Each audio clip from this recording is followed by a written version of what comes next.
نحمده ونصلي على رسوله الکریم۔ حضرات، پاکستان کے دارالخلافہ میں دونوں ایوانوں کے سامنے ڈی چوک میں تا حد نگاہ فرزندان اسلام کا یہ عظیم اجتماع یہ پیغام دے رہا ہے کہ صحابہ کرام رضی اللہ عنہم کے غلامان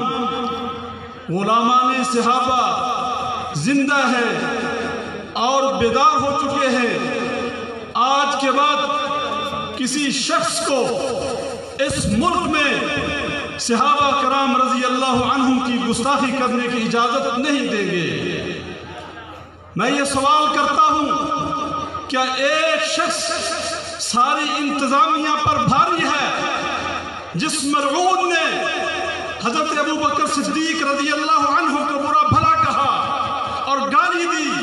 ان کو گالی نہیں دی، اس نے اسلام آباد کی انتظامیہ کو گالی دی، ڈی آئی جی کو گالی دی، آئی جی کو گالی دی، ڈپٹی کمشنر کو گالی دی، چیف کمشنر کو گالی دی، اس نے قومی اسمبلی کو گالی دی، اس نے سینٹ کو گالی دی، اس نے وزیر اعظم کو گالی دی، اس نے پاکستان کے صدر کو گالی دی۔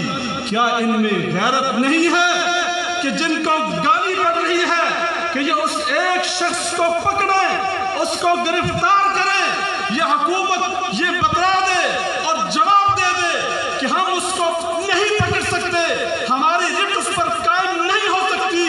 یہ لاکھوں کی تعداد میں فرزندان اسلام اور غلامان صحابہ پھر آج کے بعد ایسے شخص کو اس ملک میں گستاخی کی اجازت نہیں دیں گے، اور گستاخی کا راستہ روکنے کے لیے ہم سب اللہ کے فضل و کرم سے میدان عمل میں ہیں۔ ہمارے امیر حضرت شیخ الحدیث علامہ قاضی عبدالرشید کی قیادت میں متحدہ سنی کونسل کا اتحاد مارز وجود میں آ چکا ہے۔ یہ پاکستان کی تاریخ کو بدلے گا۔ آپ مستقبل میں دیکھیں گے انشاءاللہ کسی شخص کو صحابہ کرام رضی اللہ عنہم اور شخصیات کے بارے میں زبان درازی کرنے کی جرات نہیں ہوگی۔